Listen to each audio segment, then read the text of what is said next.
Bom dia, igreja, paz do Senhor. Hoje eu vou compartilhar uma mensagem com vocês que está em Atos 13, versículo 1 ao 3.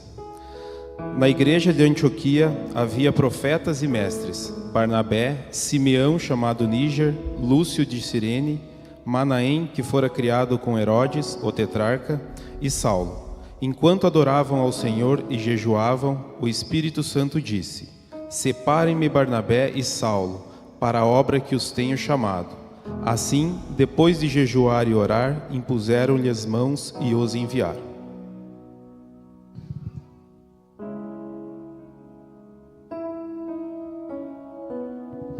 Amém. Aleluia. Graças a Deus. Bom dia, MAP. Graça e paz de Jesus. Sente-se. Que bom estar aqui mais uma vez para juntos a gente compartilhar a palavra de Deus. Continuando, não sei se você percebeu, mas nós estamos há 3 domingos, 3, né? Não, 3 domingos, compartilhando sobre a vida cristã no espectro do trabalho, da dedicação, da entrega, do serviço, porque isso é importante, o que nós devemos fazer, como nós devemos fazer. As crianças foi uma...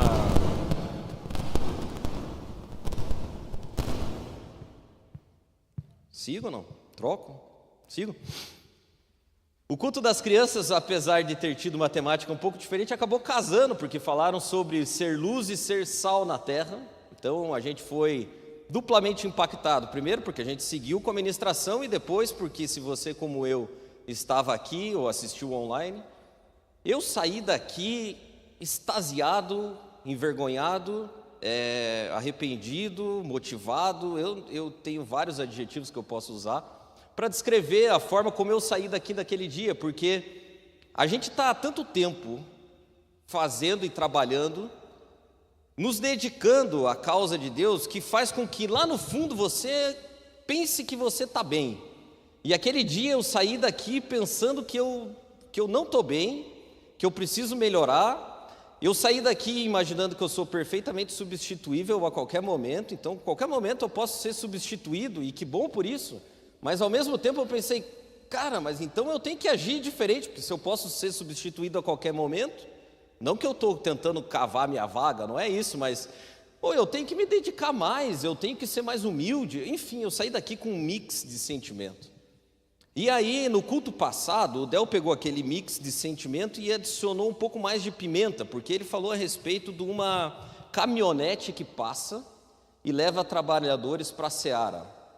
Essa foi a expressão que ele falou. Então vai passar uma caminhonetinha, diariamente passa uma caminhonetinha e leva pessoas para que trabalhem na seara. E eu saí daqui com mais perguntas do que resposta. E um sentimento que eu tive foi: cara, eu acho que eu estou pulando na caminhonetinha todo dia. Mas a segunda pergunta que veio depois foi: mas você está pulando na caminhonete certa? Você está indo para a seara certa? Porque uma coisa que ele falou aqui, que me despertou um pouco de inquietude, foi: não é que a gente não está trabalhando. Muitas vezes a gente está trabalhando naquilo que é nosso. E você pode trabalhar naquilo que é seu para você mesmo, você pode trabalhar naquilo que é seu imaginando que está trabalhando na seara de Deus, e você não está na seara de Deus, você está na tua seara. Ou você está numa seara que não é nem de Deus e nem tua, é de terceiros para alimentar o teu próprio ego. E eu fiquei pensando, eu pulo na caminhonete, isso eu tenho certeza. Mas eu estou pulando na caminhonete certa? Eu estou indo para a seara certa? E aí eu me lembrei do que eu mesmo falei aqui, eu nem sei de onde eu tirei aquilo aquele dia, mas eu disse que Jesus tem o time dele. Jesus tem o time dele. Eu saí daqui do culto das crianças com esse sentimento. É como se o Espírito Santo tivesse ministrado ao meu coração e dito: eu tenho meu time. A segunda parte, que está intrínseca, é: você vai fazer parte do meu time ou você vai querer ser capitão de times estranhos? E essa semana eu me pus a perguntar: o que é o time de Jesus? Se Jesus tem o time dele, esse time é reconhecido pelo quê? É o joga bonito? é o tic-tac, entendeu? Lembra do Barcelona, do Pep Guardiola? Tinha troca de bola. Você vê um jogo hoje, você que gosta de futebol, eu gosto muito, e você vê o Fernando Diniz é o Pep Guardiola brasileiro, porque ele tenta fazer o mesmo jogo, não dá certo, mas, enfim, você olha aquilo ali e fala, isso aqui é o Guardiola que inventou lá no Barcelona. Então o time de Jesus tem o seu toque de bola, tem o seu jeito, tem a forma de fazer a coisa. E essa semana eu me perguntei para Jesus, bom Jesus, então se você tem teu time, o Senhor tem seu time, como que é esse time? Para eu saber se eu estou pulando na caminhonete certa ou se eu estou pulando em caminhonetes estranhas. E aí, não é bom, viu? Já vou alertar você já de começo, para depois você não ficar bravo, senão você vai criando uma expectativa e vai lá achando que você, né? E eu também falei, meu Jesus do céu. Mas enfim, Jesus respondeu-me qual é o time dele, pelo menos eu acho que eu entendi. E aí o problema é que o time de Jesus não se parece quase nada com o meu time, o time da igreja aqui, nossa, né? Então hoje, se você é visitante, você, graças a Deus, você é bem-vindo, tá? Não estou procurando aqui, tem alguns ali só. Mas assim, hoje é muito mais para quem não é visitante. Graças a Deus que o David deu o testemunho dele aqui, foi uma benção. Mas hoje é muito mais para você que é da casa, tá? Então, o time de Jesus está meio diferente do time do MAP. Nós somos tipo o Fernando Diniz, sabe? Parece o time do Guardiola, mas falta um pouco. E a gente está nisso porque a gente tem um problema muito básico. Hoje o mundo ocidental, que é o mundo que a gente vive, ele tem uma coisa que os sociólogos chamam de estrutura de plausibilidade. Ou seja, é o jeitão de fazer as coisas. O mundo ocidental, o mundo que a gente vive, o mundo em que a gente está inserido, tem esse contexto, tem o jeito de fazer as coisas. Então o mundo lá fora, lá longe, ali, né, na rua, mas enfim, quando a gente sai daqui, a gente é mundo. E aí esse mundo tem um jeito de lidar com poder, dinheiro, sexo, afeto, relacionamento, trabalho. Tem um jeitão de lidar. E basicamente o que o mundo hoje lida nesses tópicos, nesse quesito, essa estrutura de plausibilidade do mundo, nada mais é do que individualista, egocentrado e autodedicado aos seus próprios interesses. Eu explico. A gente vive, e a caminhonete que a gente pula todo dia, nos leva a fazer aquilo que é bom para nós, bom para a nossa família, para o que a gente quer, para o que a gente deseja, para o que vai nos fazer mais feliz, para o que vai nos fazer mais realizado, para o que vai nos fazer mais rico, para o que vai nos fazer mais influente. E a gente vive nisso. E aí aparece a caminhonete de Jesus como sendo uma possibilidade, uma estrutura de plausibilidade diferente daquela que a gente experimenta. E aí a gente entra por essa porta ali, que está ali, e a gente passa para o lado de cá, e muitas vezes, a maioria delas, a gente não consegue trocar a nossa estrutura. Aí a gente entrou na caminhonete certa, a gente veio para a Seara, mas a gente traz essa bagagem, eu odeio essa palavra, mas esse mindset. Eu odeio que fale isso, mas eu falei agora, o mindset. A gente traz essa forma de enxergar a coisa, né? E Jesus está dizendo assim, eu espero que o meu time seja o exemplo de uma estrutura de plausibilidade ou do jeitão de viver diferente.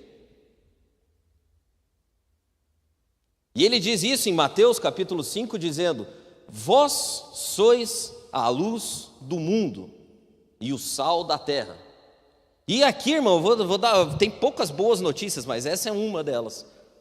Jesus, quando disse isso, ele não disse para você especificamente, ele não disse, você é a luz do mundo e o sal da terra.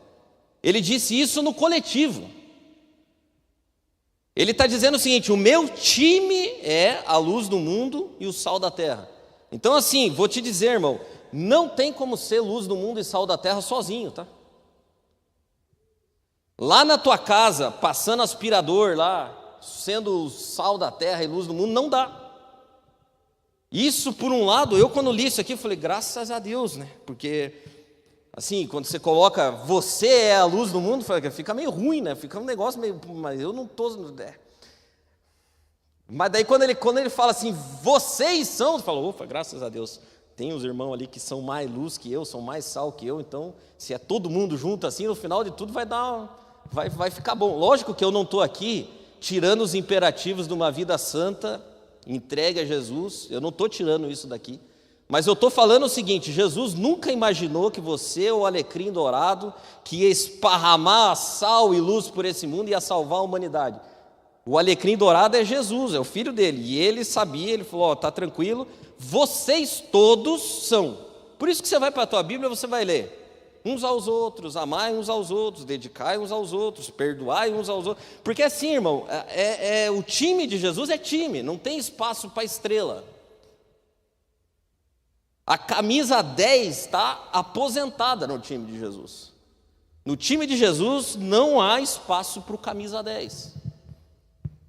O camisa 10 morreu na cruz, está de técnico hoje, e todo mundo é camisa 3, é zagueiro, dando canelada.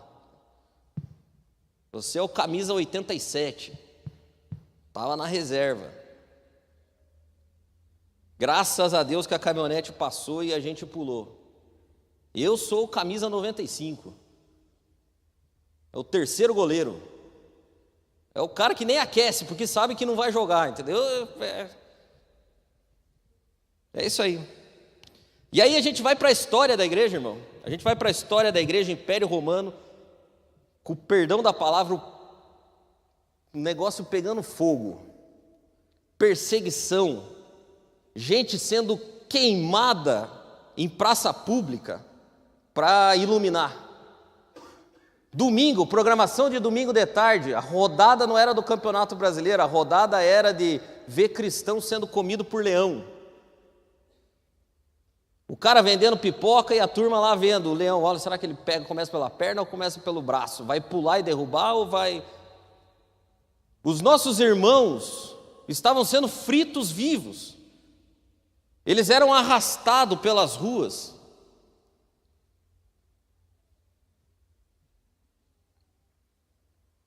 Não era essa perseguiçãozinha nossa aí que, mas daí agora vamos criar uma lei para proibir a igreja de fazer culto na praça. Não, irmão, não era essa perseguição, não. Não era a perseguição de partido político e de deputado na Câmara de Federal, não, era gente sendo morta. E sabe o que acontecia com a igreja? A igreja crescia, a igreja se multiplicava, a igreja ficava mais forte, a igreja prosperava.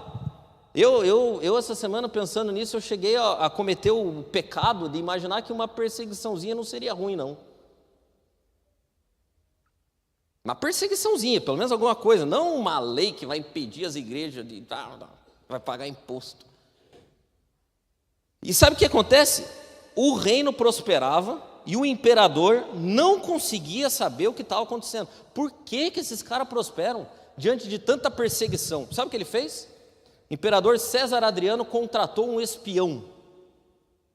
E o espião se infiltrou na igreja, ali no meio dos irmãos, para tentar descobrir o porquê que a perseguição, toda aquela força do Estado, não parava a igreja, e ao contrário disso, aqueles caras simples, até meio burros, continuavam crescendo, prosperando e arrebatando mais adeptos a cada vez. E o espião manda um recado para César Adriano, e o recado era o seguinte, olha o que está escrito, é aspas porque o texto é textual mesmo.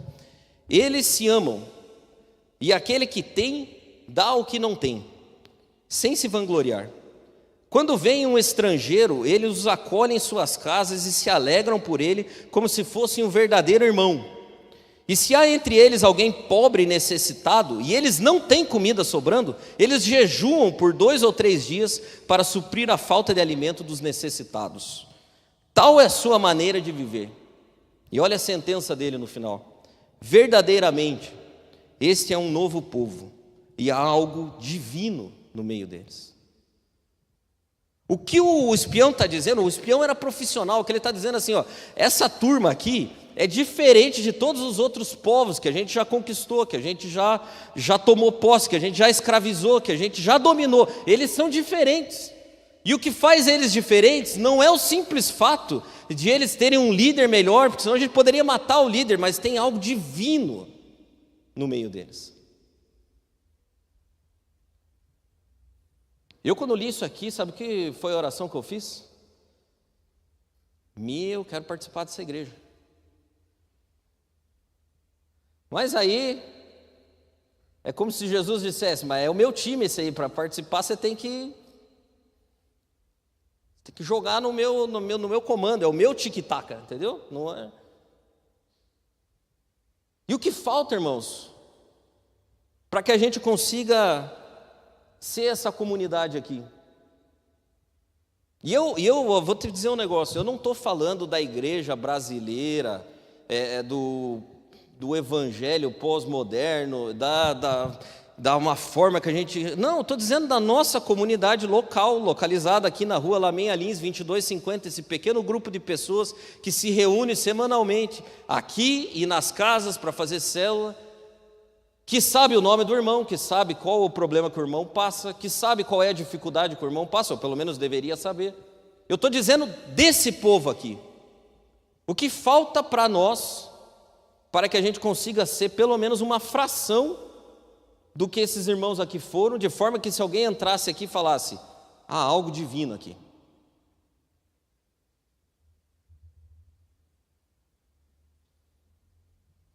E eu me perguntei isso. O que nós precisamos fazer, o que nós precisamos ser, que jeito nós precisamos viver, de forma que se alguém entrar ali que não conhece para espionar, fale assim, cara, verdadeiramente este é um novo povo, há algo divino. E eu te falo, irmão, sem medo de errar, se alguém vier espionar hoje a gente, vai ver a mesma estrutura de plausibilidade que o mundo opera. Salvo um relampejo aqui, outro acolá, porque a gente está carregado. A gente está carregado do que a gente está trazendo de fora. E Jesus está dizendo, na minha caminhonete, na minha seara, o jogo é diferente. E aí, eu me deparei com esse versículo aí de Atos capítulo 13, do 1 até o 3. É simples, né? Eu vou ler de novo. Eu nem tinha ele aqui, eu vou colocar agora. Sei lá. Nem tem muita resposta, se você for ver. Eu procurei aqui, porque o versículo era esse, eu tinha aqui. Atos. Na igreja de Antioquia havia profetas e mestres. Tá bom, aqui também tem.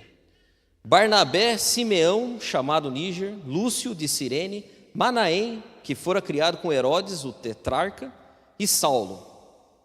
Enquanto adoravam ao Senhor e jejuavam, o Espírito Santo disse, separem-me Barnabé e Saulo para a obra que os tenho chamado. Assim, depois de jejuar e orar, impuseram-lhe as mãos e os enviaram. Diz que não tem nada aqui. Aí eu vou te dizer uma coisa, irmão, a igreja de Antioquia, provavelmente aos olhos humanos, era o lugar mais explosivo que você pode imaginar. Se tinha uma igreja que tinha tudo para dar errado, era essa daqui.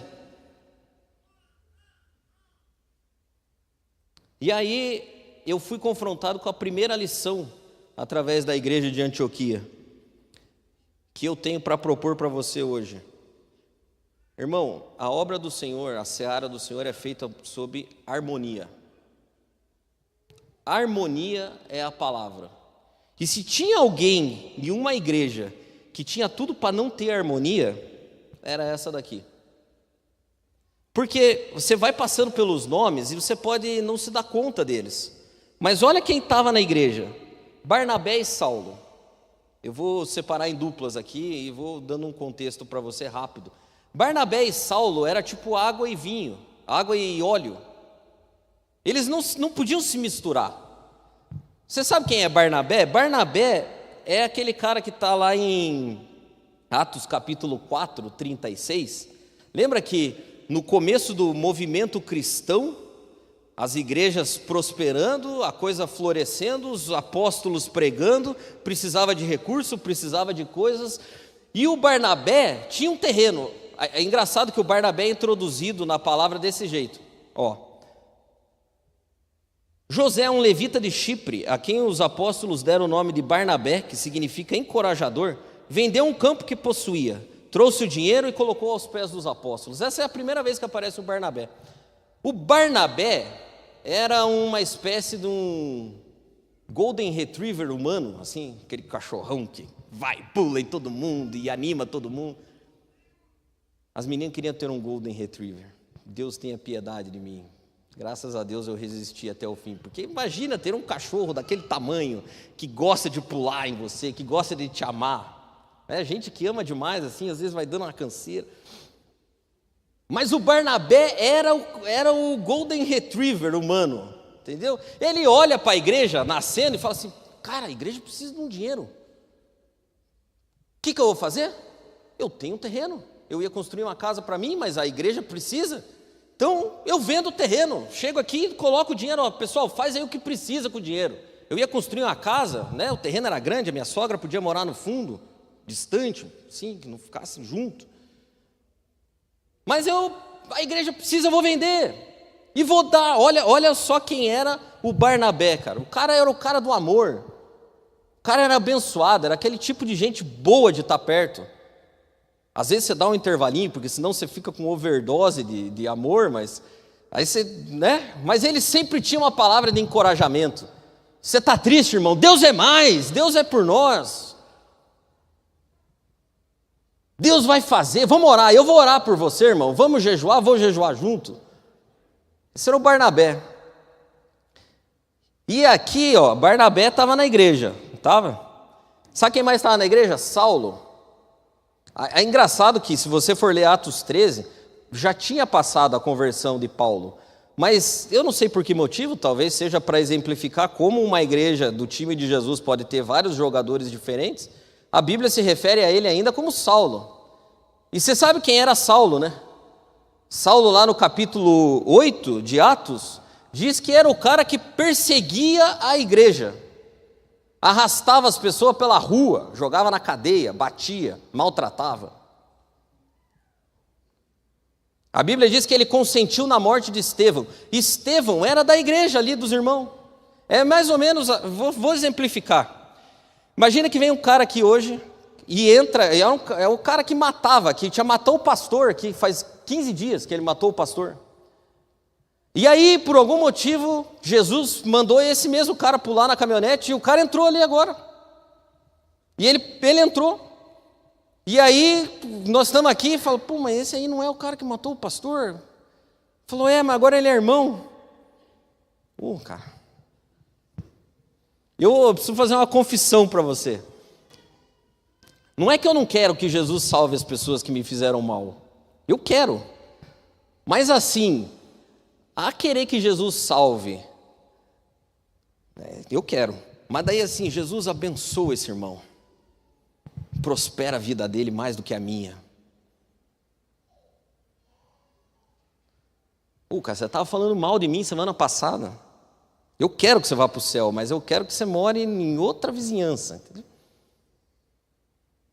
Eu quero que você seja da igreja, mas não da minha. Não, eu não sei se só sou eu, né? Você está aí, eu estou aqui falando de mim, mas quem sabe vocês são mais iluminados, mas eu tenho dificuldade, eu preciso vencer a mim mesmo, porque assim, a minha tendência é querer que a pessoa seja salva, mas não seja abençoada. É difícil para mim, irmão, orar para que Deus prospere e eleve o Paulo. O Paulo matou o pastor semana passada, cara. Agora está aqui dizendo que é irmão. Essa igreja aí. E piora, tá? Piora, porque a Bíblia diz que tem Manaém. Sabe quem era Manaém? Manaém era o filho adotivo de Herodes. Lembra do Herodes? Quem era Herodes? Tem 2 Herodes. Quando você lê na Bíblia, você vai ver, só fala Herodes, mas são dois diferentes, o pai e o filho. Um era o Satanás, o outro era o diabo. Tipo, é tudo farinha do mesmo saco. Mas esse Manaém aqui foi criado por Herodes, o pai, que veio a ser aquele cara que, assim, o ato mais bondoso dele foi mandar matar todas as crianças de 2 anos para baixo. Porque ele queria matar Jesus, não conseguia achar Jesus, fala assim, então faz o seguinte, mata todo mundo que tem 2 anos para baixo. Esse é o Herodes. O filho dele, o Herodes Antipas, você vai ler, Herodes Antipas é o filho do Herodes que mandou matar a criançada. O Herodes Antipas era um cara gente boa, ele só roubou a esposa do irmão, mandou matar o irmão também.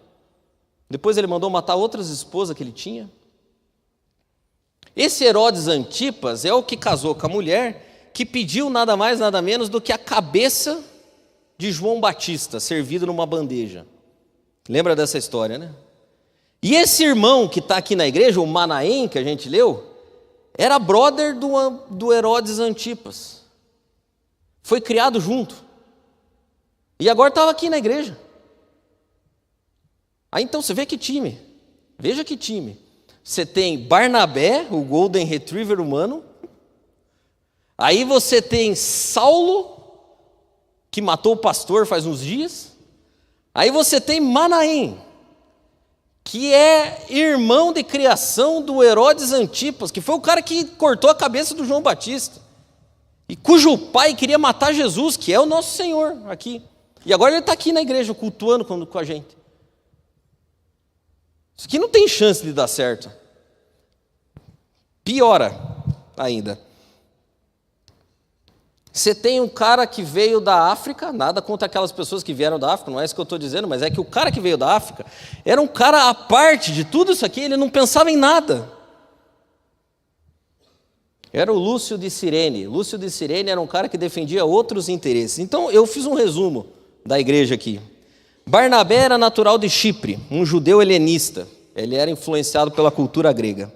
Simeão, que tinha uma origem desconhecida, mas era chamado de Níger, o que não era um apelido irônico, pois ele realmente era um homem negro.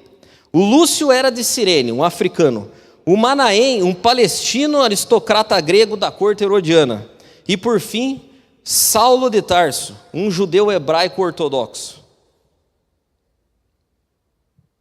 Que time! Mas Jesus está dizendo o seguinte: esse aqui é o meu time.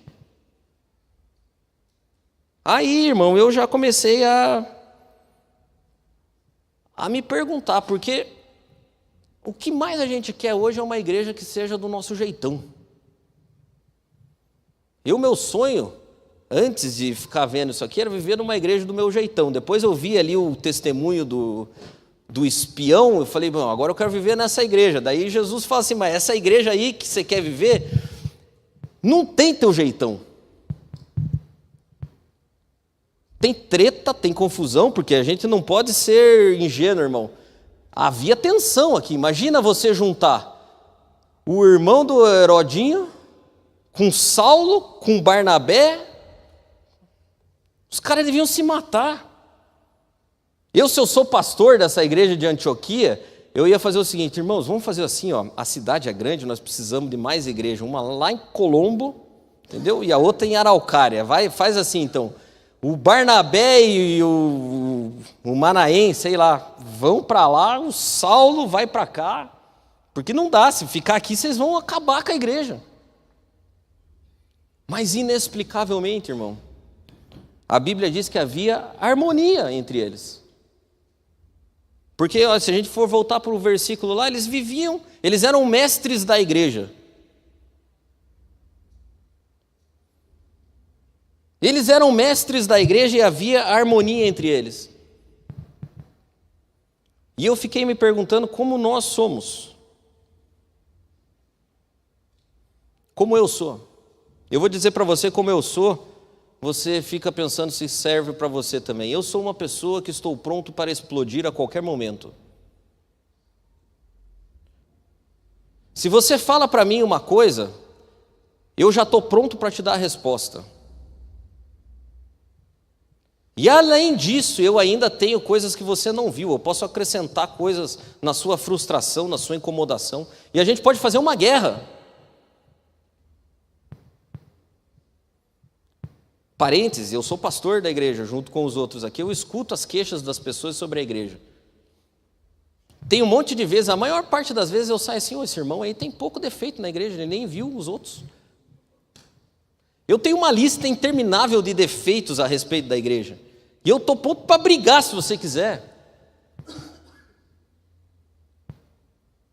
Só que aí eu vou para a palavra aqui e eu vejo que o Saulo vivia com o Barnabé, que vivia com o Manaém, irmão. Sabe o que acontece? O Espírito Santo, quando está envolvido e há o time dele, ele consegue criar uma harmonia onde nós não conseguimos ver. Aonde a gente não vê possibilidade de ser criada uma harmonia, o Espírito Santo fala assim, cara, se você estiver jogando no meu time, você vai ver o que acontece. Por isso, eu vou te dizer um negócio, irmão, isso aqui não acontece de forma natural. Se você está aqui na igreja esperando que todo mundo vire um alecrim dourado, que você vai amar todo mundo igual o Barnabé amava e que tudo vai dar certo, pode abandonar, querido, para o teu próprio bem. Mas sabe o que esses irmãos tinham aqui? Eles tinham boa vontade e bom olhar para os outros. É como se você chegasse no ensaio aqui da quinta-feira, e aqui tem um grupo, e daí ali tem outro grupo, e quando você menos espera, eles estão brigando entre eles, porque lá no fundo está todo mundo pronto para explodir. Todo mundo quer o individualismo, todo mundo quer a minha vontade, o meu jeito de fazer as coisas, o jeito que eu acho. O Barnabé vai falar, eu acho que tem que ser assim. E o Saulo vai falar, eu aprendi de um jeito diferente. E aí começa a dar briga, começa a dar confusão, e eu começo a olhar o outro, não como um irmão, eu começo a olhar o outro como alguém que precisa ser aniquilado para que a minha vontade seja feita. Aleluia, assim na terra como no céu. Glória a Deus, e a mim também. E aí a disputa, a briga, a ego. E a gente sonha em pular na caminhonete de Jesus. Jesus está dizendo, na minha caminhonete não tem espaço para o camisa 10, amigão. E eu perguntei para Deus, irmão, como que faz então para sair disso? Sabe qual foi a resposta? Tico, você precisa colocar o teu cinismo de lado. Você precisa colocar a tua predisposição de brigar de lado. Você precisa colocar as tuas respostas prontas, a tua imaginação, aquilo que você acha que vai acontecer, a forma como você quer que aconteça, coloca para lá, cara. Começa a enxergar as pessoas com boa vontade. Quando surgir um conflito, não pensa como que você pode aniquilar o conflito. Pensa como que você pode olhar aquela pessoa com bons olhos, ter boa vontade para ela. Esse aqui é um irmão também, está lutando pela mesma causa. Eu tenho certeza, irmão, que se nós fizermos isso aqui, um ensaio é diferente, a reunião dos homens é diferente, a reunião das mulheres é diferente, o pequeno grupo é diferente.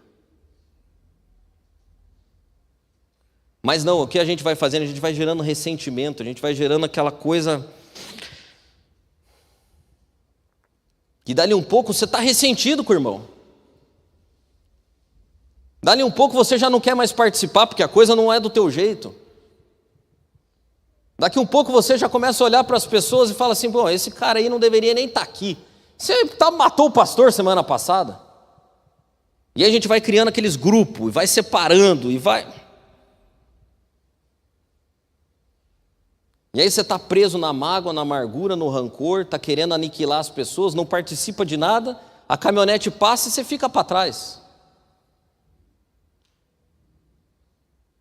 Eu tenho uma proposta para você hoje, irmão, que foi a que eu fiz.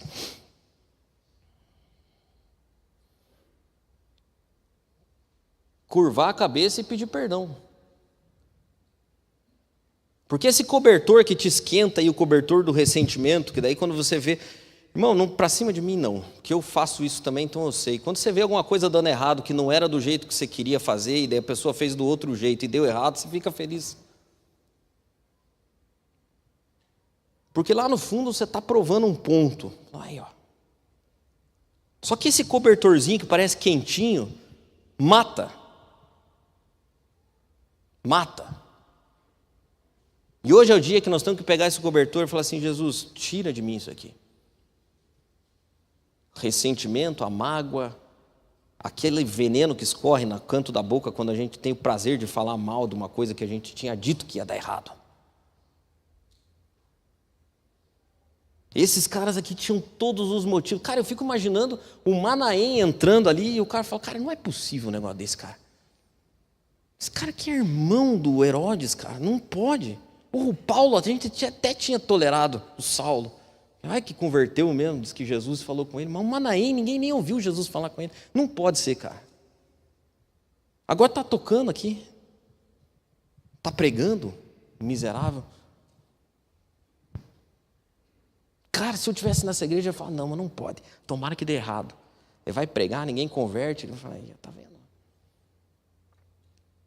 Mas os caras não faziam isso. Oravam e jejuavam.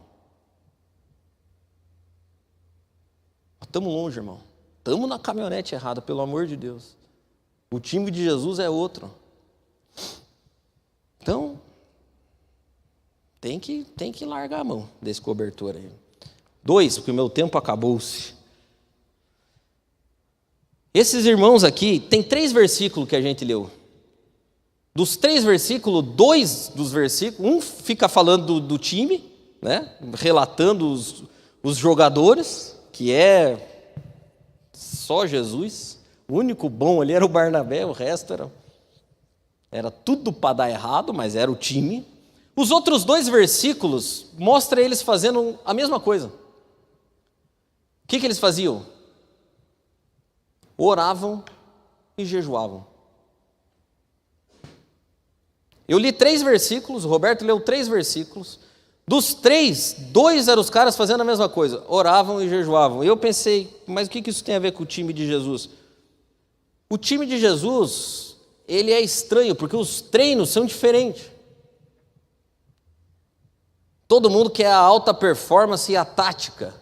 O time de Jesus ora e jejua.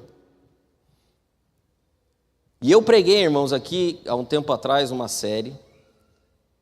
E eu dediquei a minha vida a estudar, a procurar, a orar, a buscar, falando sobre principados e potestades. Foi agora no final do ano, no começo do ano, porque daí deu um acidente também no meio do caminho. Mas lá no fundo, irmão, a igreja imagina que a gente vive numa Disneylândia espiritual. A gente não acredita realmente que nós vivemos, que a nossa luta não é, Efésios capítulo 6, a nossa luta não é contra carne e sangue, mas contra principados e potestades, contra os dominadores desse século das trevas, que operam nas regiões celestiais. Essa é a descrição da batalha da igreja. E a gente pergunta da programação. Quando é que é o culto dos homens? O que vai servir? E o das mulheres, que dia é? Quem que é a pregadora? Porque dependendo, né? E o culto do domingo? Estava frio, né? O louvor estava meio ruim. Cara do céu, pelo amor de Deus. E aí a gente vê um problema na igreja. Eu amo isso. Eu amo quando a pessoa faz isso para mim. Eu amo e odeio. Mas a pessoa vem assim: nós temos um problema. Ah, é? Sim. Os cultos estão frios. Pois não, irmão. Eu acho que nós deveríamos cantar louvores diferentes. Começar pelos mais animados. E aí a gente deveria ter uma recepção. E nós poderíamos colocar uma cadeira no meio do culto para orar pelas pessoas. E nós poderíamos fazer um programa em que a gente vai trazer o avivamento. Nós vamos fazer uma grande conferência. Vão vir pregadores internacionais que vão profetizar sobre a bandeira do Brasil, da nossa igreja. Os irmãos aqui estavam falando: cara do céu, vocês estão loucos? Essa batalha aí não vence com um quadro em branco. Vamos colocar um quadro aqui e vamos marcar com métodos administrativos as nossas fraquezas, as nossas oportunidades, os pontos de atenção. Irmão, nós vamos para o inferno assim.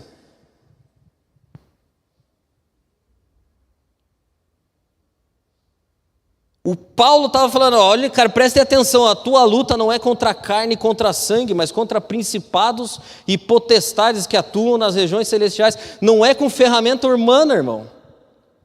Nós deveríamos estar desesperados aqui por oração e jejum.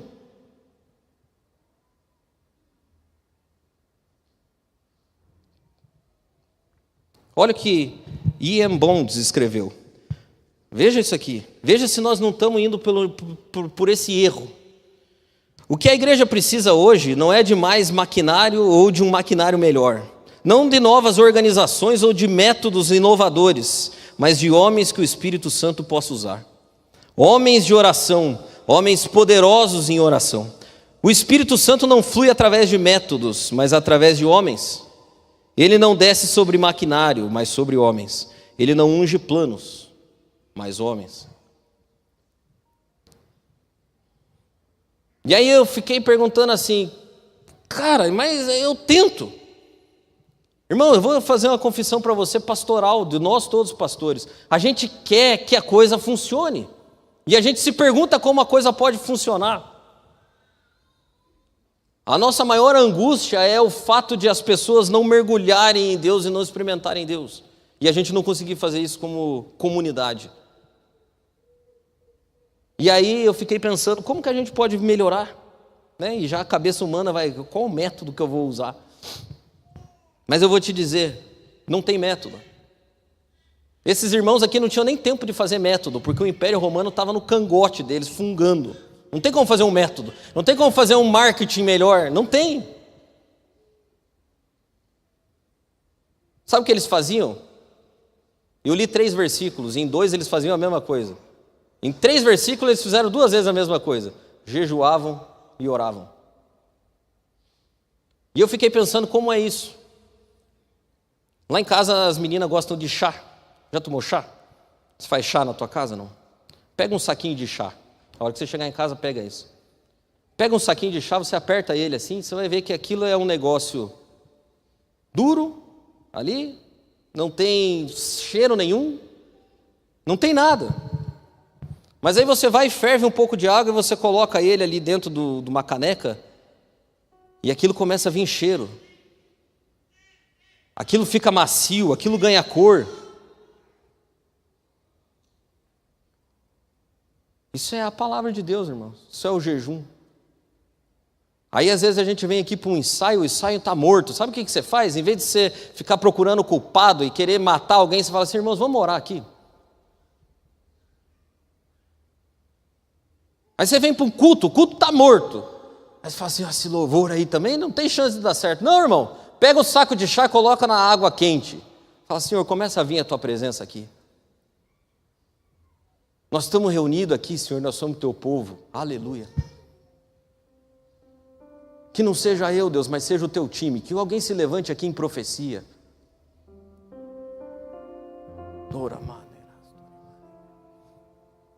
Que o outro comece a falar em língua estranha, Deus, e misteriosamente o Manaém, que ninguém acreditava nele, interprete o que está sendo dito. Que a glória do teu Espírito invada esse culto frio, Senhor.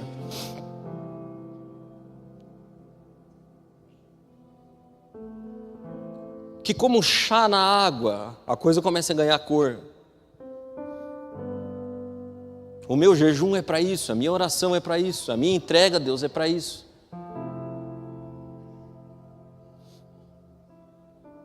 É a palavra de Deus, irmão. Eu queria lançar um desafio para nós como igreja. Eu sei que a gente ora antes de fazer as coisas. Cada vez que tem ensaio aqui, cada vez que tem célula, cada vez que tem um culto, cada vez que tem o culto dos homens, das mulheres, a primeira coisa que a gente faz, a gente ora. Mas não vamos orar de forma protocolar, irmão. Quando você vier ensaiar aqui na quinta-feira, gaste 30 minutos do ensaio fazendo oração. Dobre o joelho e fale, Senhor, nós estamos aqui entre Manassés, Paulos, há divergência, Deus, de tudo quanto é lado. Mas nós queremos o teu Espírito Santo, unindo perfeitamente todas as coisas. Que ao tocar louvor, Deus, o louvor não seja perfeito, mas que alguém entre lá e fale assim, verdadeiramente tem algo divino aqui. Tem algo divino. Chega de quadro branco com método. Irmão, eu vou te falar um negócio do fundo do coração como pastor. Nós não precisamos de nenhum método. Se você tem algum método para propor, guarde-o no bolso. Se você tem um novo método, se você tem uma nova ideia, que é organizar a estrutura. Essa semana eu aconselhando uma pessoa, e a pessoa estava falando sobre intercessão e não sei o que. Eu falei, cara, se tua mãe está doente, e você está numa igreja que ninguém vai orar por você, você tem que chamar o líder da intercessão, que atende às terças-feiras, às 11 horas, saia daí. Quem são os irmãos? Quem são os amigos? Como inserido você está, mas ninguém vai, também você também não participa, você também não se insere, você é um chá que não mergulha na água, não tem sabor, não tem cor, não tem cheiro, não tem nada, porque você fecha. A gente não precisa de método, irmão. Esses irmãos aqui não tinham nenhum método, o método deles era o mais arcaico possível. A gente se reúne, a gente ora e a gente jejua, e o Espírito Santo faz. É o mais arcaico que tem, não tem um método mais arcaico do que esse. Por último, irmão, e acabou-se. O que a gente precisa é se colocar na trincheira para ser usado por Deus. Olha o que nesse ambiente, eu queria viver nesse ambiente em que eles estavam reunidos, jejuando e orando, buscando ouvir a voz de Deus, não em um método alternativo, e aí a voz de Deus sussurra para eles e fala assim, ó, separa o Paulo e o Barnabé. Que o Espírito Santo fala, se nós entrarmos aqui e a nossa oração for, Deus, nós estamos na tua caminhonete, faz aí alguma coisa. Manifesta-se a nós, eu tenho certeza, irmãos, que pessoas vão cair endemoniado, que gente que precisa de cura vai ter as mãos impostas e vai ser curado, que pessoa que entrou desanimada vai aparecer um Barnabé, o Golden Retriever humano, e com um abraço vai mudar a vida daquela pessoa. Mas isso aí é na oração e no jejum, irmão, não é no método. Então o que a gente precisa é de gente na trincheira. Você falar assim, Deus, a minha vida está aqui, usa a minha vida, Senhor. E eles estavam fazendo isso, e daí Jesus fala assim, o Espírito Santo diz, separem o Paulo e o Barnabé. Se eu fosse pastor daquela igreja, eu ia falar, Deus, não faça isso, porque são os melhores que nós temos aqui. O Paulo é mestre como ninguém, o Barnabé encoraja todo mundo, você quer que mande embora? Sim. E aí a gente está também, irmão, a gente está aqui na trincheira, e aí você também está, eu sei que você está, você ora e fala assim, Deus usa a minha vida, e aí eu mando uma mensagem para você lá no WhatsApp, convida as pessoas para vir para a tua mesa no encontro de homens, e você fala, mas é que isso aí não é legal.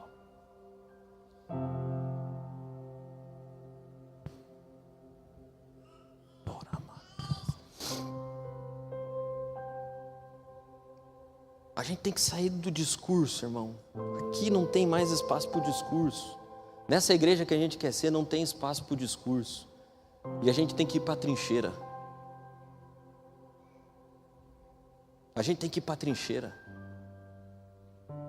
A gente tem que bater no peito e falar, Espírito Santo, usa a minha vida, me faz entregue. Você não sabe quantas vezes eu ouço o sonho e o desejo que o Espírito Santo coloca no teu coração para eu fazer. E o Espírito Santo está dando a estratégia para você, e daí você pega aquela estratégia e fala assim, Tico do céu, olha aí, faça. Eu estou na minha trincheira, irmão.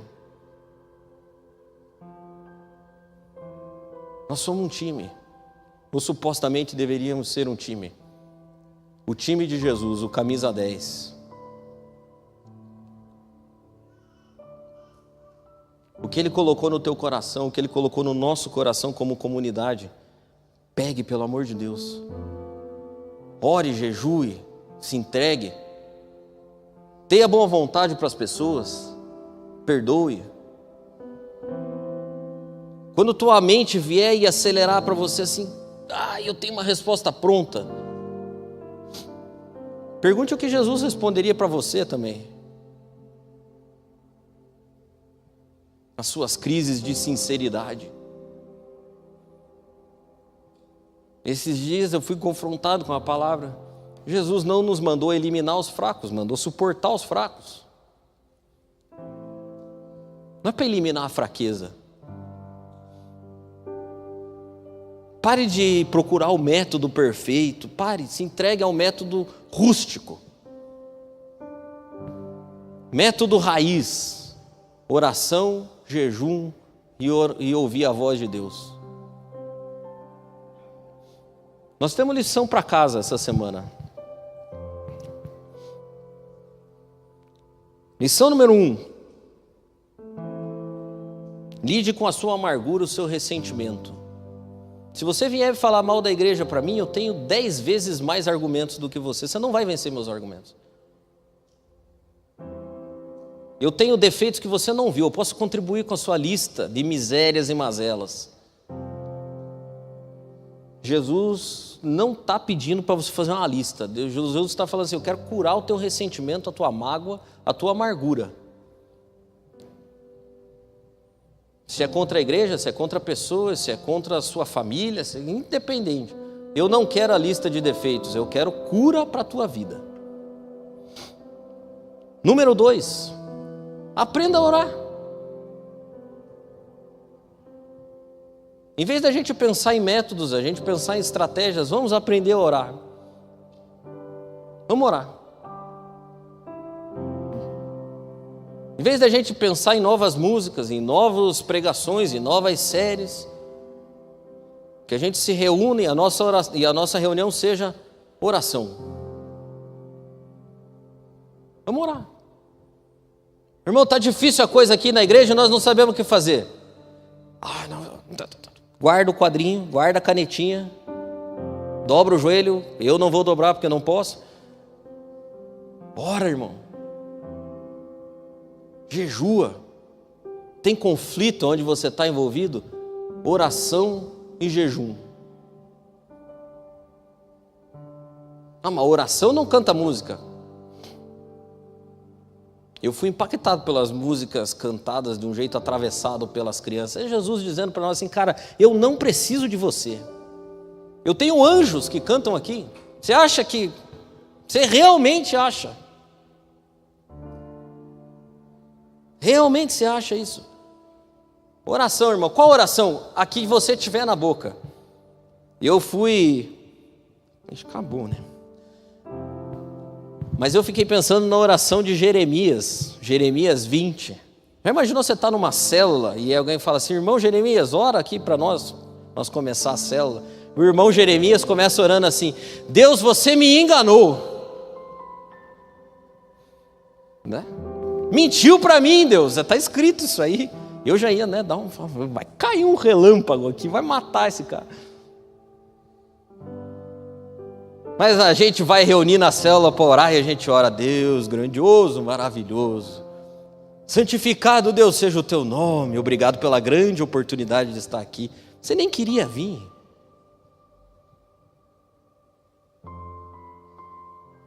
Então, sabe o que nós tínhamos que orar? Deus, eu não queria vir. Mas eu estou aqui, Senhor. Em estando aqui, fala comigo. Usa o meu irmão aqui do meu lado, o Paulo, que matou o pastor. E eu nem sei como é que o Senhor salvou o Paulo. Verdade, irmão. A gente não engana Deus nunca, nunca. Deus prefere ouvir, você me traiu, do que santificado seja o seu nome de uma boca falsa.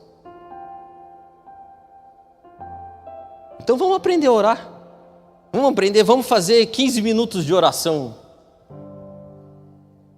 Vamos diminuir um louvor e tirar 10 minutos da palavra e vamos fazer 15 minutos de oração. Vamos fazer um jejum coletivo. Vamos pedir que o Espírito Santo se revele. Essa é a nossa lição. E por último, se coloque na trincheira. Deus tem chamado você para alguma coisa. Se Deus não chamou, é porque você não ouviu. Ele chamou. Você fala assim, não, Deus não me chamou para nada. Chamou, você que não ouviu. Escute então. Se coloque na posição. Suba na caminhonete. E eu sonho ainda, continuo sonhando em viver na igreja que alguém vai entrar ali e falar assim, cara do céu, não, aquilo ali é diferente. Mas é diferente porque tem um telão lá. Não, que telão, não tem nem nada lá. Mas os caras começam a falar e daí a música toca e um irmão levanta e o outro fala algo de Deus e dali um pouco eu que estava triste já não estava mais. É algo divino que tem lá. Não, mas eles não postaram nada no Instagram. É, cara, pois é, que daí a menina que estava fazendo os vídeos caiu lá no espírito. É isso aí que eu quero. E a caminhonetinha passando, todo dia é essa caminhonete. Eu acho que o problema é que eu estou pulando na caminhonete errada. Que essa aí está passando também. Está passando. Vamos trocar, irmão, a caminhonete. Vamos trocar. Eu queria orar com você, por você, junto com você, com comunidade. Me perdoem o tempo.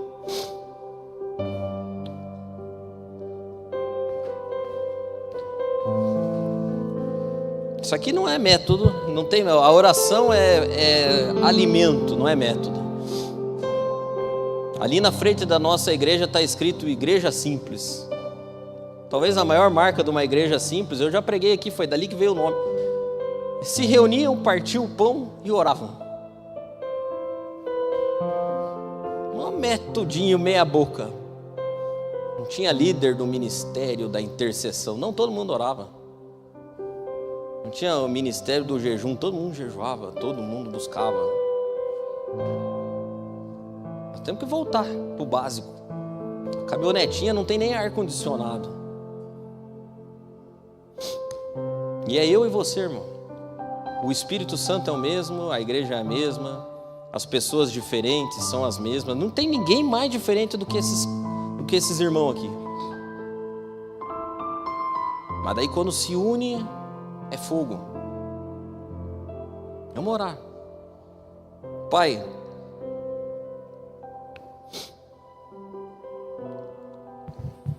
perdão, Pai, pelas caminhonetes erradas que a gente tem tomado. A gente está jogando em tanto time ruim, Deus. Pelo simples fato de que se parece com a gente, que tem a nossa cara, o nosso jeitão. Que a gente tem lançado mão a métodos, Deus, que não são os seus. E na nossa ignorância, a gente acha que a gente vence principados e potestades com um método que a gente marcou num quadro em branco, vendo oportunidades. Perdão, Pai. Perdão. Perdão.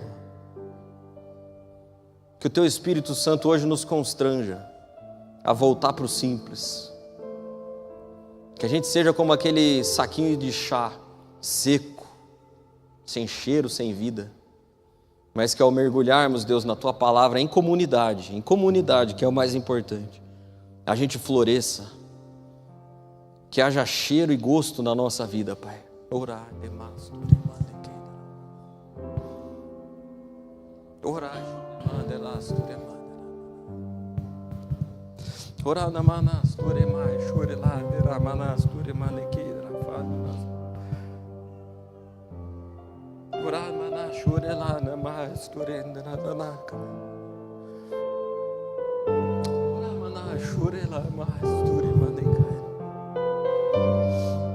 que a gente floresça juntos, Pai.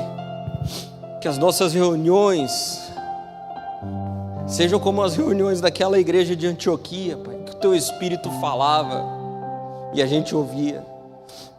Que se levantem profetas, ó Deus, se levantem Barnabés para estimular os outros.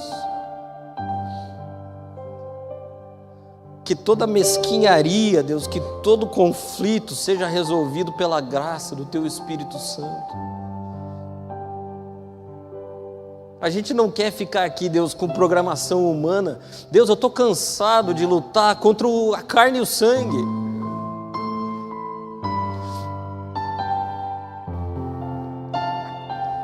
Eu quero a Tua batalha, Deus, a Tua briga, mesmo que venha de perseguição. Nos faz uma igreja, Deus, vitoriosa. Nos faz o Teu time, Jesus, para a glória do Teu nome. Amém.